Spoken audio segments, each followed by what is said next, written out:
Welcome to Beyond the Crucible. I'm Warwick Fairfax, the founder of Beyond the Crucible. Dallas is a good example of somebody that's not a strong leader. He would rather follow orders that obviously are suspect than doing what's right. He won't do the sane and sensible thing. You've got Cain, who has his organism attached to him, and he's just going to let Cain back on the ship, and they know nothing about this organism. They don't know if it's got some virus or, if it's malevolent. I mean, they don't know what's going on, but it's like, oh, well, let's not worry about it. Poor leadership. It's the Achilles heel of the ship's captain in the movie Alien, which we discussed this week in the second episode of our special summer series, Back to a Better Future, The Crucibles of Sci-Fi Cinema. As the movie makes clear, the only way to overcome leadership that's lacking is when others on the team step up and do what they know to be right, regardless of rank or hierarchy. How can understanding that help you overcome your own crucibles? Stay tuned.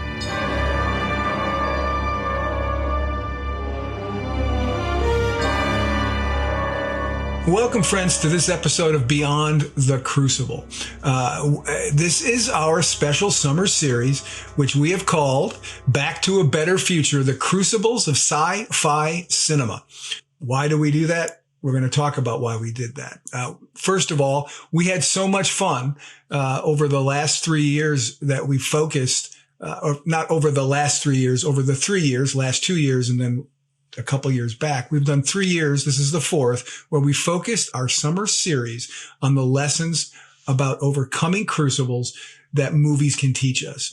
And so we had so much fun doing it before. We're doing it again. Guess what? We're probably going to do it next summer too. And after we've done movies that spotlighted heroes, classic movies celebrated by the American Film Institute, and last year, movies that feature really major crucible after major crucible after major crucible. In the first episode, I said, you've heard of Chock full of Nuts Coffee. That was Chock full of Crucibles summer movie series last year. This year, we're examining a film genre that's one of Warwick's favorite types of movies, and that is science fiction. And the title, as I said, is Back to a Better Future, the Crucibles of Sci-Fi Cinema. So, Warwick, as we start, let me ask you this question. Why movies again? This is the fourth time, as I've said, that we've done this in our summer series. What are you hoping our listeners and viewers get from our discussions this year, these 8 films that we're going through? Yeah, Gary, both you and I, we love movies, and it's interesting when you look at movies from a Beyond the Crucible perspective, because most of us look at movies just to have fun and enjoy them. But it's very different than when you're looking at it. What are the crucibles? How do the characters bounce back? Do they make the right choice? And so what we love about movies from our perspective of Beyond the Crucible is that they typically portray a protagonist who is facing significant challenges that they seek to overcome. Will they be defined by their worst day? Will they overcome the crucible? Will they just do what everybody else is doing and go along? So it's a fascinating way of both looking at crucibles and learning from the characters in those movies, whether they make a good choice or a bad choice. And so, as you've mentioned, we've in past years looked at movies covering superheroes, sports heroes, historical heroes, significant crucibles, as well as the American Film Institute's top 100 movies. So it's something we both enjoy, and there's so many lessons that we can learn from looking at these movies. And it's interesting that you say, and it's true, you watch movies, we watch movies for this series much differently than we watch movies just for entertainment.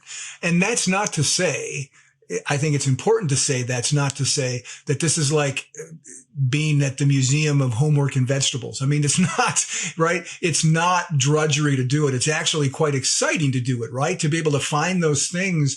And it shows us just how universal this concept of moving beyond your crucible is. I think that makes it more exciting, even if it's different, doesn't it? Absolutely. There's something about movies that they're larger than life. And typically the crucibles the characters are facing are larger than life. But that really highlights both the heroism and the poor choices occasionally that the protagonists make. So it's really a great way of highlighting some significant issues in a kind of an enjoyable way, in a sense. It's a fun thing that we enjoy doing, and we hope people will enjoy learning from some of these famous characters. Yeah. And for you, this summer series about sci-fi cinema is particularly enjoyable because that is one of your favorite film genres. Why do you love science fiction films, not just films, but other aspects of science fiction? Why do you love them so much? And what about them is particularly resonant for discussing Crucibles and how we move beyond them? You know, I've loved science fiction from a very early age, both in movies, TV shows, and indeed books. One of the most influential science fiction films ever made was 2001: A Space Odyssey. It came out in 1968. And what I loved about that was it showed you future technologies such as space shuttles with, screens on the seat in front of you, which is commonplace now in airlines, but didn't exist back in the 60s. You had talking computers, as they say, sentient computers that had intelligence. They weren't just, they couldn't just answer questions. They could actually almost think, in a sense, and video conferencing and other technologies. And one of these shows I was a big fan of was the original Star Trek TV series from 1966 to 69. I also read widely in science fiction novels, books by Arthur C. Clarke, who wrote the screenplay for 2001: A Space Odyssey, and Isaac Asimov. And so what I like about science fiction, and still do, is it explores future technology, which is fascinating. Like in Star Trek, it looks at warp drive, which is speeds that are faster than the speed of light, which scientists can debate whether that's possible or not, but it's fascinating to look at the technology. But science fiction at its best explores deep societal issues like, what is the future of the human race? How will it interact with other forms of life and technology? Will the human race go in a beneficial direction? And when we talk about technology, there's a lot of discussion these days about the future of AI. Is that going to be good for humanity or not? Is there a threat? Is there a danger? People discuss these things. So science fiction is really a great way to look at crucibles and how do you overcome significant crucibles, whether it's existential questions like, can the human race survive? Will the expansion of humans be across the galaxy and beyond? Will it be beneficial? Will technology get to the point where it will control humans? These are all very significant questions that science fiction explores. So it's a fun genre and is a rich ground to look at crucibles in. Which is a good 1-2 punch, right? It's enjoyable, and there's crucibles, as I said at the top, right? Aplenty, chock full of crucibles for sure. And here in episode 2 of our summer series, we are looking at one movie that is indeed chock full of crucibles, and that is Alien, which is the 1979 movie that's been described and plays out for sure as sci-fi horror. Here's the summary of the film, known in the industry as the log line. After a commercial space tug crew intercepts an SOS from a desolate planet, they are hunted by a terrifying parasitic alien creature that boards their ship. I always love how log lines, it's like this expansive big 2-hour movie, and they get it down to like a dozen or more words. It's just, those people in Hollywood know what they're doing. And speaking to people in Hollywood, you before we actually get into talking about the ins and outs of the film, in your research, you uncovered some interesting facts, interesting details about Alien. Share those with folks, just to warm them up before we get talking about the movie proper. Indeed. So as we discussed, Alien came out in 1979, and this was director Ridley Scott's one of his very first movies. Now he's done so many blockbuster movies, basically anything that the Australian actor Russell Crowe does, Ridley Scott is the director. Like he did the one of Gladiator and just some other massive movies it was also one of Sigourney Weaver's, who's is the star here, plays the character Ripley. It was one of her earliest movies and might be the first one when she was actually the star. And what's interesting is there was a time in maybe the late 60s, early 70s when science fiction wasn't popular. But then Star Wars came out in 1977. And then all the other studios, and I believe this movie was made by 20th Century Fox, everybody was running around saying, well, we've got to make a science fiction movie. You know the way Hollywood is, you've worked there. It's like once something comes out and is a hit, everybody wants to jump on the bandwagon. And so I think this particular studio ran around saying, is there anything we can make about science fiction? And somebody said, well, we have this script called Alien. Alien? Okay, great. It's ready. Let's make it. So it was sort of like, you got the script. We've got to make a movie about science fiction. Let's go. So this is, at the time, I think it got modest reviews. But interestingly enough, over time, this has been seen as one of the top science fiction movies. So it's funny how movies, when they come out, they might get so-so reviews, but later on, as critics look at it in the course of examining sci-fi history and culture, they kind of reassess it and say, actually, this is a really good movie. This is one of those movies. It didn't come out with a bang, but its reputation increased over time. Yeah. And to your point about how Hollywood, loves to copy each other. It's the only, it's because of the success of science fiction films in Hollywood. The only time in a James Bond film that what is at the end of the movie and Bond will return in whatever the name of the movie is, the only time that was not correct because they put, I think it was For Your Eyes Only maybe up. But at the time, Star Wars was out, as you said, and lo and behold, they had one that they were going to make called Moonraker, which had been written by Ian Fleming, and they swapped the movies, and Moonraker came out first to capitalize on the Star Wars mania. So Roger Moore got to go to space. All right, let's get to talking about this movie, Alien, and let's begin as the opening credits unfurl. We're given the setup of this film. And at first it doesn't seem all that action packed, right? There's a core of 7 folks on this spaceship. It's a towing vehicle called the Nostromo. And on it, they do refinery work that processes 20 million tons of mineral ore. And they are returning to Earth. That's the screen card that goes up.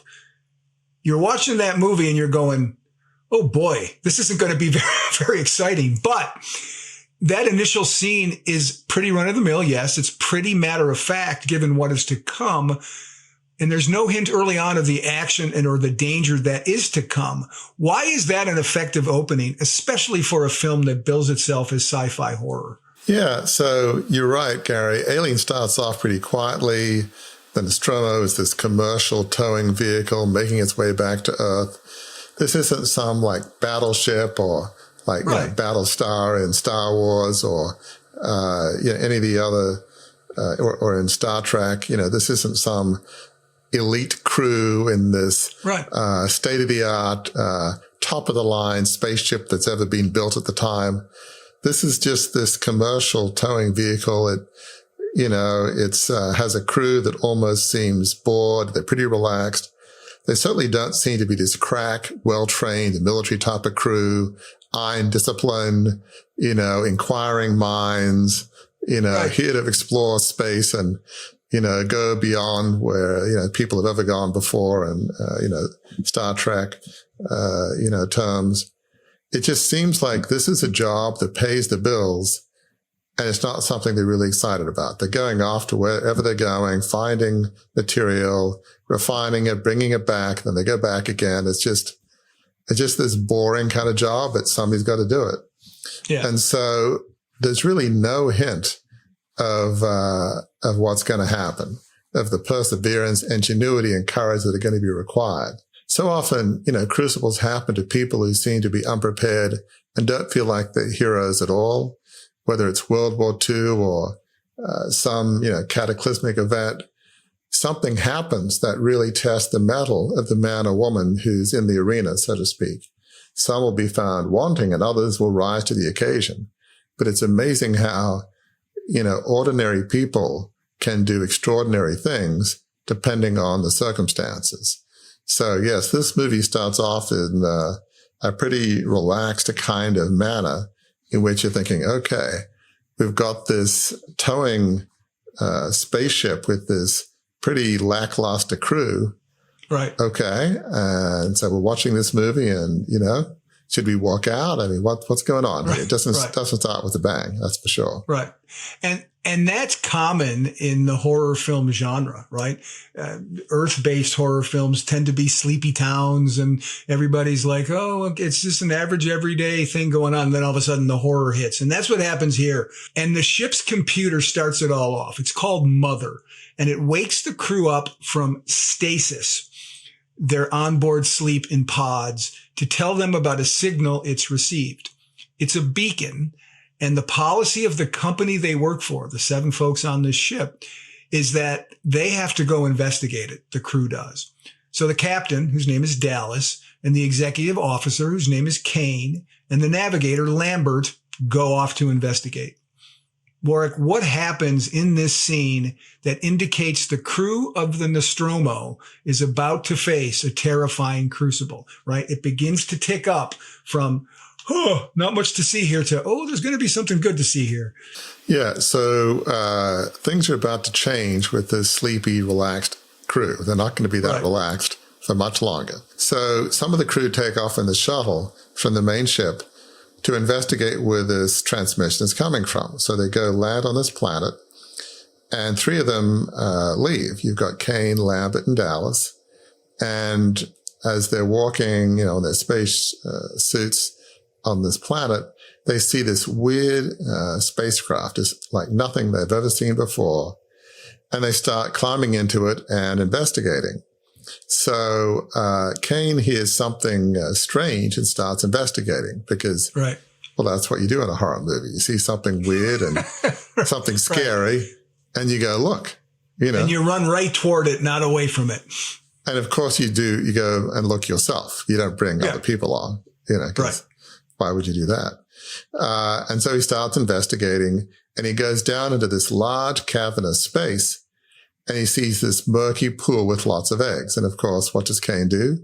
Well, he thinks it's a great idea to decide to walk amongst these eggs. What could go wrong? So he's doing that. So Kane decides to walk amongst these eggs, and he sees something moving in one of the eggs. Something seems to be alive. Now the egg opens, and an organism flies out onto Kane's helmet. So Dallas and Lambert bring Kane back to the shuttle, which then docks with the main ship, the Nostromo. So they want to bring Kane back onto the ship for medical care. Now, meanwhile, Mother lets Ripley know that the transmission from the beacon is a warning and not an SOS. Now, they've not deciphered the whole message. They don't quite know what that message means other than it's not an SOS. It's some kind of warning. Yeah. And this is where Ripley, Sigourney Weaver, who's the warrant officer, even though she's 3rd in command, she makes a bold stand when the crew that has been investigating the beacon returns to the ship. What does she do, Warwick? And how does the action she takes or tries to take spotlight the importance in a crucible of doing what you think is right, regardless of opposition or even hierarchy? Because she does something very pivotal to help you through a crucible. Yeah, it's well said. So at this point, the shuttle has docked with the main ship, and Dallas and Lambert, they want to bring Kane back onto the ship for medical attention. But Ripley doesn't want to let them pass the airlock. So there's an airlock, and the folks in the shuttle, Dallas, Lambert, and Kane, they can't get back in without somebody on the main ship opening the airlock. And Ripley doesn't want to do this because she says they should follow protocol, which is 24 hours for quarantine, because there's some organism that's, on Kane. Maybe that wouldn't be safe. And so Ripley won't open the hatch, but Dallas, that is the captain, orders that the hatch be opened. And Ripley says no. She understands the order, but she believes that order is wrong. And, you could say if it was in military terms, not valid, you're not following a valid order, if you will. It goes against protocol, at least for quarantine. But Ash, the science officer, he opens the hatch anyway, because Ash is on the main ship. So now we see that Kane has this organism. It's attached and wrapped around his head. It's not just on his helmet. It's just on his actual head. And so Ash and Dallas try to get it off, but they can't. And so then they make an incision into the creature, and this liquid pours out, and it's like acid. It just, eats through the decks of the ship, and they're thinking, is going to create a hole in the whole ship. And so they run around, try to, stop it leaking everywhere. And so then there's this fascinating conversation in which Ripley says to Ash that Ash let Kane and the organism in when Ripley says, I'm the senior officer on the ship. Yes, Dallas is the captain, but his on that shuttle, and in terms of who has to make the decision on the ship to let them in, Ripley says, I'm the senior person. And Ripley says that Ash forgot the quarantine law. But Ash says Kane's only chance of survival was to bring him on the ship. And so Ripley says, okay, yeah, but by breaking quarantine, Ash, you're risking everybody's life. And Ash says, well, that was a risk that he was prepared to take. And Ripley says, well, that's a pretty big risk. Now, Ripley could have said, well, that wasn't your decision to make. You feel like you believe that was a risk that was worth taking, but not your call. But Ash makes that decision anyway. So, both Dallas, the captain, and Ash, the science officer, want to bring Kane as an organism, attach him back on the ship. Ripley does stand her ground against Dallas and Ash and tell them it risks the health of the crew. But, she's countermanded, basically. Dallas overrules her, and Ash ignores what Ripley wanted to do. So this is a good example of Ripley stands up for what is right, irrespective of the consequences, on her career, or indeed how she's going to get on with her colleagues, because you assume that they're going to be taking more journeys together on this towing vehicle. What this highlights is that it's easy when those around you and who work for you are pushing a course of action just to go along. Even when you don't think it's right, it's like, look, why buck the system? This is the company line. This is what all my colleagues want to do. Let's just go along. And so you could say, look, I'm not the decision maker. It's not my responsibility. But I'm reminded of the phrase that bad things happen when good people do nothing. So Ripley is one of those people that will stand up and do what is right, irrespective of what the captain thinks, or as we'll see, what the company thinks. Ripley is somebody that will do what is right no matter what. But it would seem like she is the only one on that ship. And sadly, I think many of us will find ourselves in situations where we might think of ourselves as the only person in the company, in our group, in our neighborhood that will do what is right. Sadly, it often feels like there aren't that many, because most people are like, why fight this? We're probably going to lose. What's the point?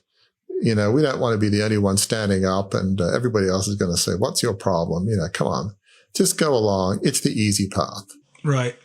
And you mentioned that the other folks on the ship don't really have that same perspective, that same courage that Ripley has. And it's particularly difficult, both in her case and in the cases of all of us, because the actions or inactions of the guy in charge, Captain Dallas, point to another critical truth about navigating a crucible, that they can get worse, much, much worse, if you keep moving forward without a plan. And that's what Captain Dallas does. He allows the ship's science officer, Ash, to make a critical decision despite Ripley's growing distrust of him. How does the captain's weakness and lack of fortitude deepen the crucible they're facing? Because again, this is, as I said at the top, a lot of crucibles coming together, and this one's rooted in Captain Dallas just not having the fortitude to do what's right.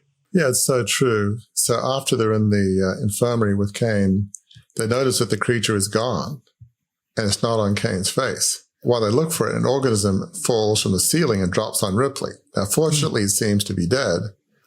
And as they're looking at it, kind of dissecting it, trying to figure out, what it's made of, and Ash asks Dallas if they can bring the organism back, as in, back to headquarters, where they're going. And Dallas says that science matters are up to Ash as a science officer. So Ripley says, that doesn't make sense. Dallas says, well, it's up to the company and we have to do what the company says. And Ripley says she doesn't trust Ash. So Dallas is just going on along with the company line. Hey, it's really not my call. It's up to Ash as a science officer. And he's just kind of, just avoiding responsibility. Ripley, meanwhile, is standing up for what is right because she wants to ensure the safety of the crew, let alone those that might come in contact with the ship and the crew when the ship returns. Dallas, on the other hand, is just saying, yep, not my problem. I'm just doing what I'm told to do, towing the company line, whether that makes sense, whether it's right or not my problem. So Dallas is a good example of somebody that's not a strong leader. He would rather follow orders that obviously a suspect than doing what's right. He won't do the sane and sensible thing. You've got Kane, who has this organism attached to him, and he's just going to let Kane back on the ship, and they know nothing about this organism. They don't know if it's got some virus or, if it's malevolent. I mean, they don't know what's going on, but it's like, oh, well, let's not worry about it. So sadly, there are too many leaders like Dallas who will not stand up to their superiors or company policy, and they'll just acquiesce by basically saying, hey, it's not my problem. It's not my decision.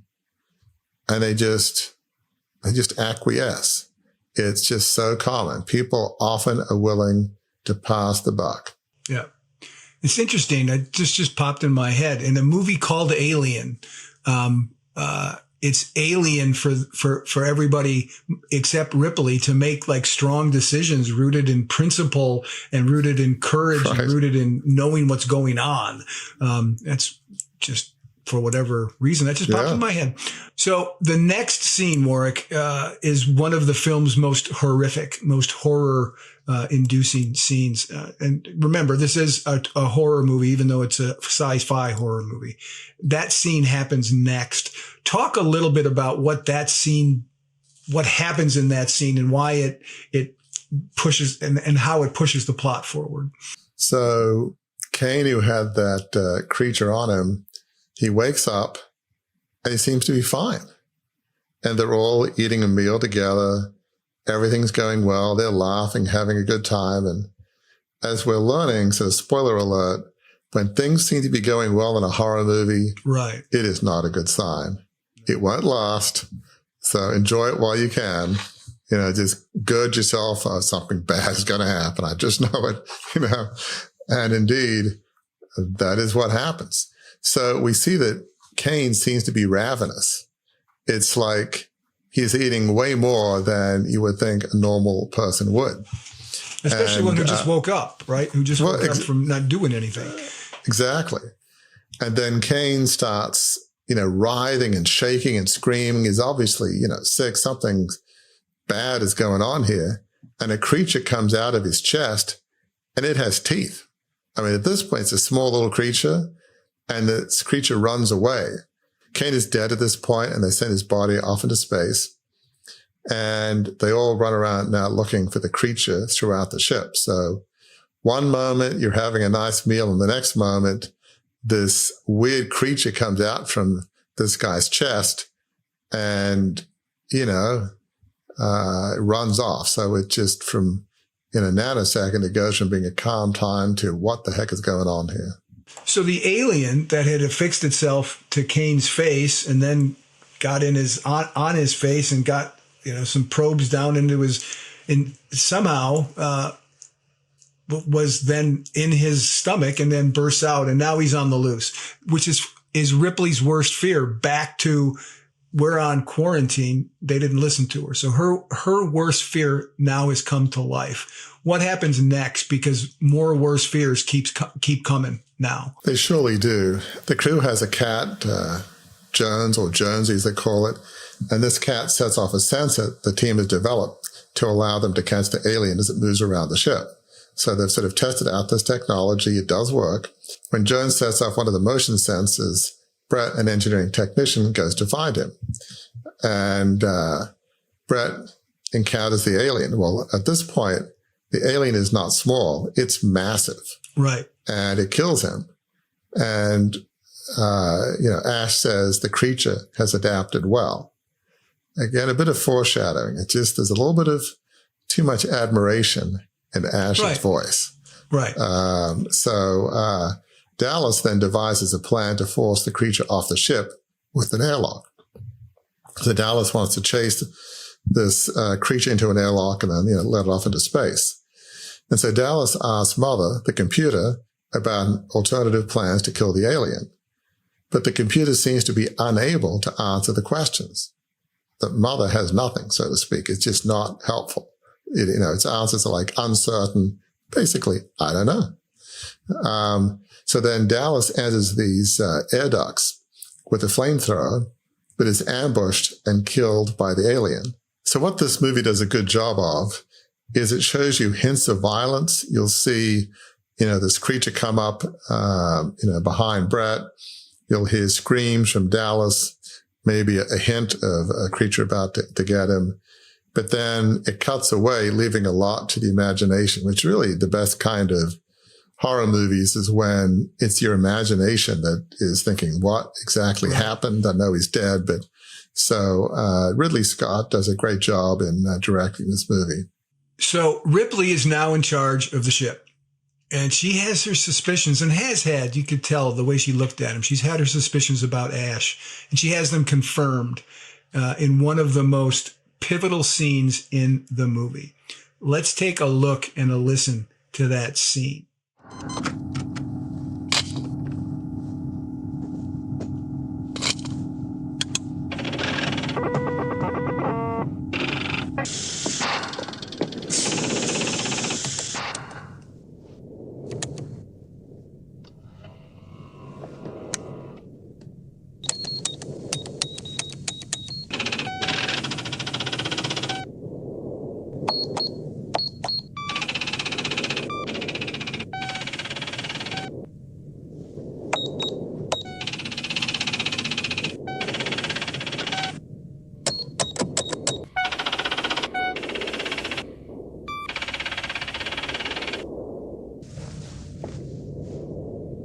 There is an explanation for this, You're rude. I want to hear your mouth kind of explanation.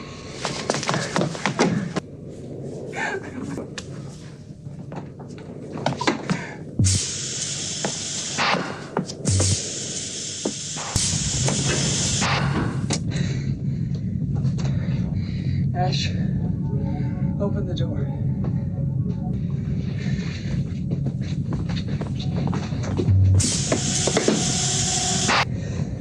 You open the door?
It's a robot. Ash is a goddamn robot.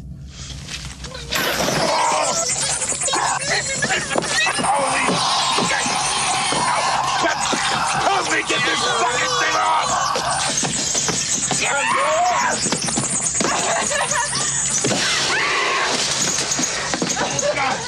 Oh, Jesus. Where that scene, not easy to watch, very jarring to watch. That scene makes everything that has come before, though, make sense, doesn't it? It really does. So with Dallas dead, Ripley now has access to Mother, and she wants to know how to kill the creature. So Ripley is now acting captain, and she has access to Mother and some of the information there. So Mother says that their orders are to retrieve the creature and that the crew is expendable. So in the scene, we see that Ripley confronts Ash, who comes up behind her while she's reading this message from Mother. And Ash says that there is an explanation. And Ripley, angry, she just tears off. And Ash traps Ripley in a part of the ship and with superhuman strength hurls Ripley to the ground. Now Ash then, forces Ripley down and gets this rolled up magazine and puts it down Ripley's throat. At this point, you're wondering what's going on with Ash, putting a rolled up magazine down Ripley's throat. And you wonder if Ash wants to pour something down Ripley's throat. I mean, it's the kind of thing that you would think may happen. So Parker comes from behind Ash and hits Ash with this metal tube. So when Ash's head almost comes off, we see that Ash is a robot. And then we see that Ash has been protecting the creature all along. Ripley asks Ash about the special order. Ash says it was to bring back the life form that is priority 1.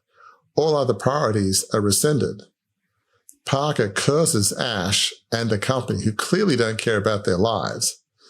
Ripley asks Ash how to kill it, and Ash says, "You can't." Now, at this point, I think we see that the creature is actually within Ash. So it's a very weird thing that we see going on here. So Ash says that the creature's structural perfections is only matched by its hostility. Ash admires its purity. It is unclouded by conscience or morality. Ash says he can't lie about their chances, almost smiling, and says they have his sympathies. At this point, they pull the plug on Ash. So it seems like Ash has been protecting the creature all along. Partly maybe it's, his orders to protect the creature, bring it back for study. Maybe also, the creature is within Ash, but it just seems that Ash has this admiration for this creature. Its sort of structural perfections, its purity, and Ash admires the fact that the creature is unclouded by conscience or morality. I mean, what a thing to admire. So, Ash is clearly in the camp of this very malevolent creature. Yeah. And as you were describing that, it just occurs to me, you mentioned Parker, who I don't think we've introduced yet. He's the one of the 7 we haven't talked about. Parker is one of the engineers. So he's a very no nonsense kind of rough and gruff and physically intimidating guy. So that's why he takes the big metal tube to Ash and ends Ash's sentience, if you will, eventually. But with no hope of defeating the alien, Ripley decides that she has to initiate the self-destruct sequence and abandon the ship. But it's not as simple as that, Warwick. What happens next? So Ripley is now, again, clearly in command. You've just got, Ripley and Lambert and Parker left. So Ripley says to the other 2, okay, I'm going to go prepare the shuttle. And she's hoping to kill the creature when the ship self-destructs because, they have no idea how to kill it.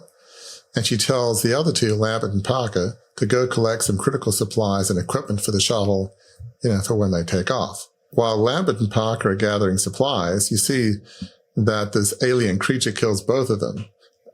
You see it's put some sharp part of itself right through Parker, and then, put some tentacle around Lambert. So you just see hints of that.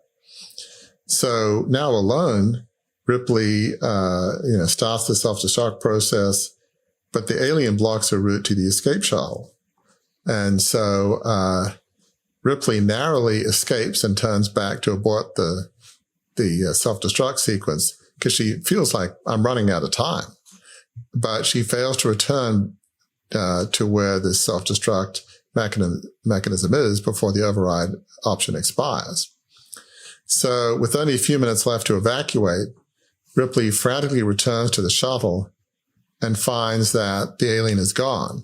She takes Jones the cat with her, and she boards the ship and launches it seconds before the Nostromo explodes. Right. So she's in the shuttle. Ship's blowing up. End of story, right? Roll credits. Nah, come on. This is a horror film, folks. There's one jolt, one shocking surprise left. Alien still has one scary surprise left. Describe what happens next, and that is indeed what happens last in Alien. So Ripley is now in the shuttle, and you think all is well. Again, never a good sign. Certainly not in a horror movie. So we see the main ship blow up, and it blows up in a massive explosion. So Ripley says under her breath, "I got you, you son of a blank." Blip. Fill in the details. Ripley almost seems comatose. When you've gone through this crucible that Ripley has gone through and you've been running for your life, and then you feel like you're finally out of danger, you just sort of sit back and take a breath, and you almost sort of numb after the whole experience. Right. And she does feel like almost comatose from that experience. But then she sees on the other side of the shuttle this creature crawling around, and she races to get away, and she hides among the spacesuits. This shuttle is not big. And she has an idea. So she climbs into one of the spacesuits and puts the helmet on, and she gets like the spear gun. And she comes out of hiding, almost singing to herself under her breath, because she has a plan. And she starts pushing buttons. And what Ripley does is she sucks the air out of the shuttle and then opens the airlock. Now, she has a spacesuit on, so this is obviously all planned. And the creature is beginning to be sucked out of the shuttle. But before, getting sucked out of the shuttle, the creature tries to hang on. It's got its tentacles on either side of the airlock, the opening of the airlock. And Ripley shoots it with a spear gun, and it finally lets go. So then we see that Ripley closes the airlock, puts air back in the shuttle, and takes a spacesuit off. So at this point, she thinks, okay, we're good, but not yet. Not yet. So this creature is trying to crawl back in where the rocket tubes are. And so Ripley turns on the rockets, and the creature is finally blown away. So at this point, Ripley then begins to make a final report in her log.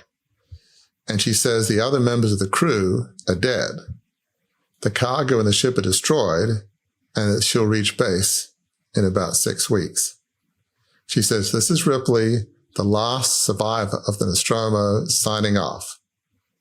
Ripley hugs the cat and talks to the cat because it's the only one left, and says, "Come on, cat," Right. and hugs it. Right. And so Ripley is in a cryopod, and the movie ends.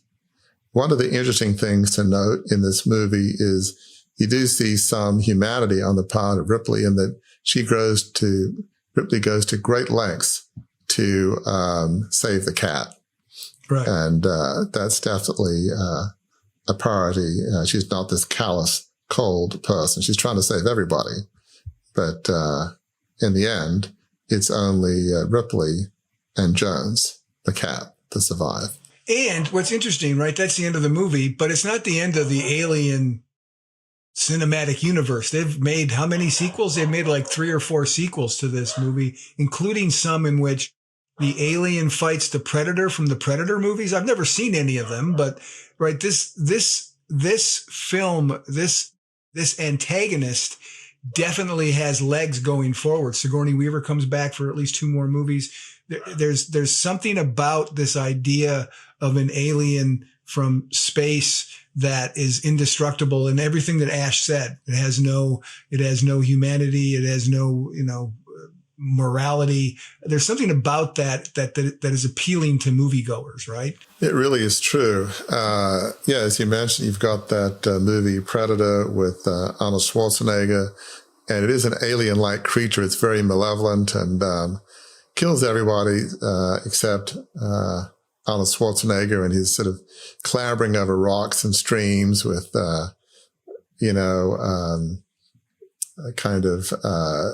camouflage on. And this whole alien genre, there's quite a few alien-like movies that come out after this. It's just sort of your worst nightmare to see this malevolent creature. You don't know what it is, where it's come from. All you know is it wants to kill you. That seems to be its mission in life. So yes, it's spawned a very scary genre of movies. Yeah. All right. So we don't talk about these movies, Warwick, just enjoy the films. As we said at the outset, right? We don't watch them just for entertainment. We watch them because there's crucibles in them, and we want to help folks who go through crucibles learn some lessons from these movies about how to do that. So how do the crucibles that the characters in Alien go through offer us insight into how to move beyond our own crucibles, especially, and this is important, in the face of challenging circumstances, yes, but even scary circumstances, which are definitely at play in Alien. How does this movie help us navigate our own crucibles? Yeah, Alien highlights the dichotomy between those who will do what is right and those that will not, and the severe consequences that ensue. So clearly that happens here. Ripley is concerned about letting Kane back on the ship with an organism on him. She understandably and rightly wants to invoke quarantine. Dallas, on the other hand, the captain, he just goes along with the company line and supports the science officer. Hey, it's not my responsibility. Company, they want to investigate life, and maybe there's a profit in it. And besides, it's not my decision. It's the science officer's decision, or it's the company's decision. It's really anybody's decision other than me. Right. Not my problem.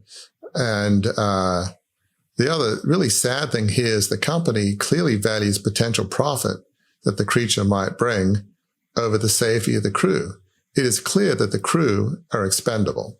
It's all about profit. It's all about, leveraging this alien creature for some benefit to the company. They can always find other crew. So there are powerful lessons in Alien. Are we going to do what is right, like Ripley? Right. Or are we going to go along with the company line, like Dallas and Ash do? Hey, it's not my problem, not my responsibility. I don't have a choice. I'm just doing what I'm told to do. I'm just going to do what's expected. I don't want to make enemies with the people I work with. Certainly I don't want to make enemies with the powers that be or my bosses above me. So are we going to do what Ripley does, or do what Dallas and Ash do? Are we going to lead a company that only cares about the bottom line, or that cares about people? It's often in the corporate world, you're constantly concerned about earnings per share and got to constantly increase profit. Maybe we'll have to right size, which means lay off some people. Right. But, it's just a few. And hey, I don't know that I really need to do this, but if I don't, it'll hurt the quarterly profits. And I don't think I can explain to the shareholders and investors, and let's just do what's expedient. Let's just do what's easy. So are we going to be that kind of a leader? Or are we going to work for a company whose values that are completely against ours? Maybe it's like, well, it's a paycheck, or it might be this company pays really well. I just have to go along to get along. And hey, I just work here. I don't set the company values. And the challenge is that you go along with one poor decision after another, or you just acquiesce to them. And pretty soon, you've moved, as we find in Star Wars, from sort of the light into the dark side. It happens a bit like a lobster boiling, step by step. And so this movie shows that our decisions on some of these powerful questions, they have significant consequences. The repercussions of our decisions might be much bigger than we realize. It's so easy to say, well, it's just a white lie, and doesn't everybody cheat on their taxes? And, I didn't lie. I just didn't tell the whole truth. I left out some key facts. But hey, I didn't murder anybody, right? I mean, it's not a capital crime. It's just something little. But something little eventually becomes bigger, and then it becomes so big that it's too late to back out, because backing out might mean loss of reputation, or even worse, maybe prison.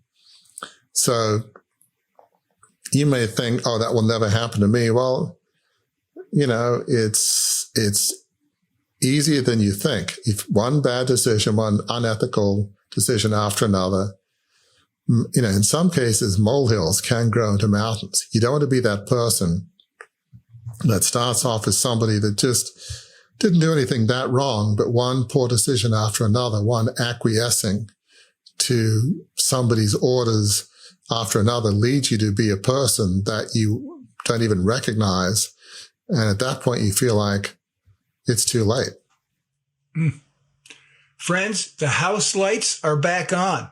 Our feature is over for this week. Thank you for joining us for this episode of Back to a Better Future, the Crucibles of Sci-Fi Cinema. Next week, we will have another film where we will discuss the crucibles there and the lessons you can learn from them. And I'm going to do it, work. I'm going to ask Scott, give me a drum roll here so I can tell everybody what the next film is. Excellent. Next time, we are going to talk about Terminator 2 Judgment Day. And I'll leave you with this, folks. Just so you know, we'll be back. See you next week.